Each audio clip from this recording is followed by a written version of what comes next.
Felicidades, soy Santiago. Bienvenidas y bienvenidos a este círculo de estudios sobre mentalidad y comportamiento del elector.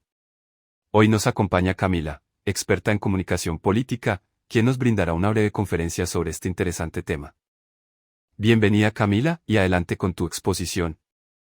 Gracias Santiago. Digamos para iniciar, que tradicionalmente, aceptamos sin cuestionar el paradigma según el cual, el elector al igual que un consumidor, concurre al acto electoral, a la decisión política de por quién votar o al acto de legitimar políticamente a un gobierno, con base en la racionalidad de sus intereses personales. Se cree que la elección es racional. Sin embargo, en diversos contextos latinoamericanos, como el venezolano, argentino y boliviano, hemos identificado como un alto número de sectores populares, después de ascender socialmente, lograr movilizarse en la pirámide social hacia estratos medios, mejorando sus condiciones socioeconómicas como producto de los procesos revolucionarios o progresistas, también habían migrado ideológicamente. Una vez tenían mejores ingresos, vivienda propia y diversos derechos garantizados como educación o salud, estos electores también migraron electoralmente y comenzaron un proceso de desafección hacia el gobierno revolucionario o progresista. Llegaron incluso a migrar en su actitud electoral, validando las opciones políticas de la derecha y votando por ella. También hemos registrado en el contexto colombiano, que la mayoría de sectores populares de estratos subordinados han sido la base electoral del uribismo, un proyecto contrario a la garantía de sus principales derechos económicos y sociales. Es necesario entonces preguntarnos, ¿cómo explicar esta transformación en las mentalidades y posición ideológica de los electores y ciudadanos?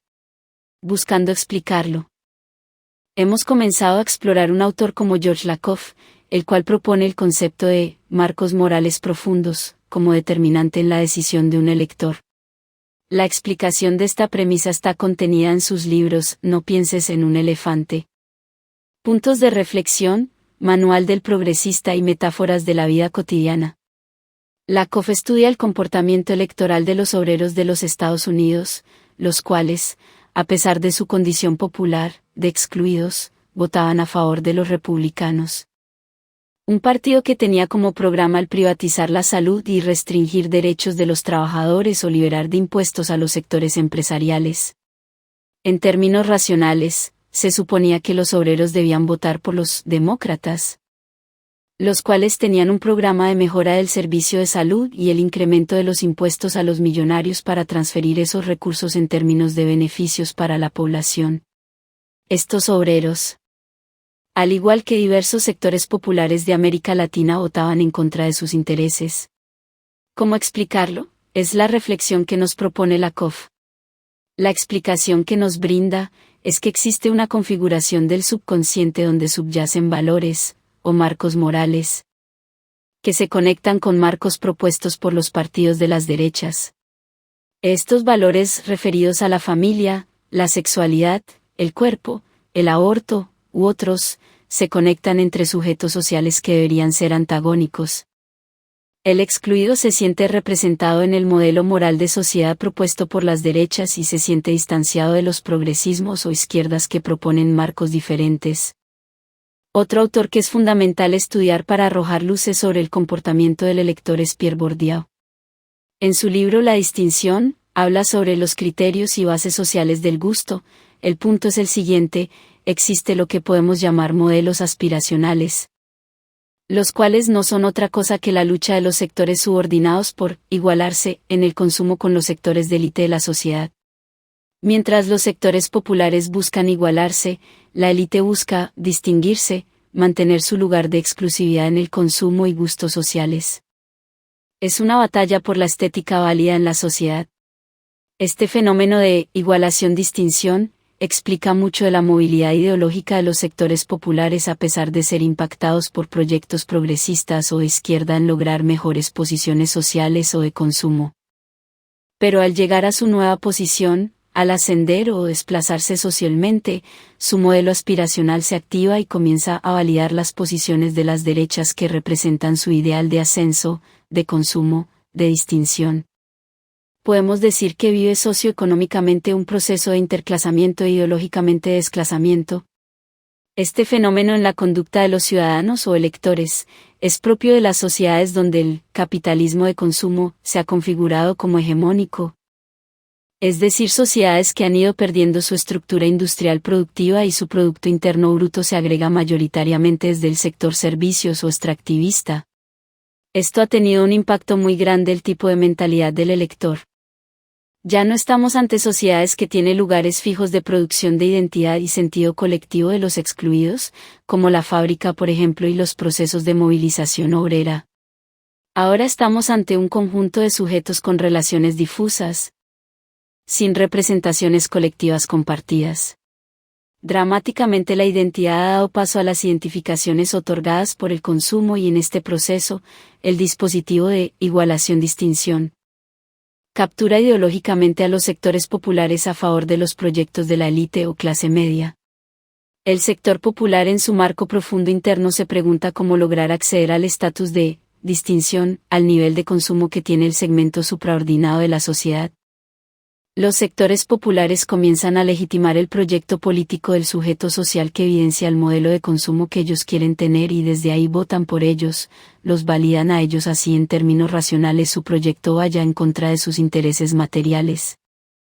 Gracias Camila por tu intervención. Es claro que la premisa sobre el voto racional está cuestionado por la práctica política misma y estos dos enfoques teóricos, el de los marcos morales profundos y el de la distinción-igualación y los modelos aspiracionales. Pero ¿qué debemos hacer desde las opciones progresistas y de izquierda para enfrentar estos fenómenos y ganar la adhesión de los electores? Lo primero que debemos hacer es abandonar la idea de que el voto está explicado exclusivamente por elementos racionales de cálculo individual. Es importante comprender que el programa de gobierno en la campaña política no tiene el valor fundamental que hemos creído hasta hoy. Claro que se requiere una agenda temática de las transformaciones a producir si el candidato es electo. Pero la comunicación política en campaña deberá hacer mucho más énfasis en las conexiones emocionales con el elector. En la construcción de códigos estéticos entre el candidato y sus públicos, se trata de generar identidad simbólica a la par que identificamos los marcos morales presentes en nuestros nichos electorales para ser capaces de proponer marcos que seduzcan. No se trata de evitar los marcos morales de la derecha, para ganar votos. La cuestión es ser capaz de identificar qué otros valores existen que conecten con el discurso progresista, como humanismo, sensibilidad por el dolor ajeno, solidaridad, en fin. Los marcos morales son un campo de disputa entre humanismo e individualismo conservador, debemos estudiar el peso de uno u otro en nuestro electorado. Nuestra campaña política debe ser transversalizada por el problema de la moral y la estética, lo cual tendrá un impacto directo en las piezas de comunicación audiovisuales y gráficas, igual en el discurso de nuestros candidatos. Quisiera comentar una experiencia que tuvimos en Venezuela para el año 2012, en esa campaña logramos incorporar un conjunto de elementos de mucho valor estético. Por ejemplo, en ese mismo año hicimos una encuesta nacional sobre sociología del gusto y un conjunto de grupos focales con el que pretendíamos centralmente identificar cuáles eran los modelos estéticos y de gusto de la población venezolana.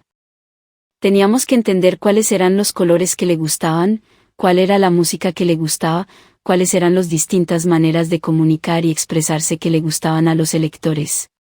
En esta búsqueda del gusto en la población venezolana, identificamos primero que había una actitud reactiva a los valores campesinos. La mayoría de los encuestados y de las personas que participaron en los grupos focales entendían lo campesino como regresivo, como llevarlos hacia atrás en el tiempo, como que no había evolución, que los querían congelar en el pasado. Ante este hallazgo, en la campaña del año 2012, ese Chávez reivindicador de lo llanero, de lo agrario, sin abandonarlo porque hay unos segmentos del electorado que lo reivindican, apareció un Chávez que incursionaba en los ritmos urbanos.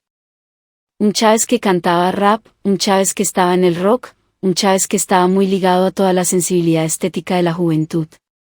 Hubo cambios en los colores, las encuestas nos mostraron que la sensibilidad estética no estaba mayoritariamente en el rojo. Para esta campaña apareció en el Chávez policromático, un Chávez de múltiples colores. Obligadamente las herramientas de la comunicación política y el marketing electoral nos están diciendo que comencemos a estudiar el marco estético de la población. Pero también comencemos a estudiar el marco moral profundo o el marco de valores. Cuando hablo de moral no estoy hablando de moralismo, estoy hablando de sistemas de valores profundos. Muchas gracias Camila por estas interesantes enseñanzas que nos has brindado. Invitamos a los participantes en este círculo de estudio que abran la aplicación donde están las guías de reflexión y comiencen a dar sus aportes. Igualmente los invitamos a leer el folleto temático de referencia sobre comunicación política y a visitar la biblioteca temática que tiene en su aula virtual. Allí podrán encontrar todos los libros sugeridos por Camila y mucho más sobre el problema de la comunicación política.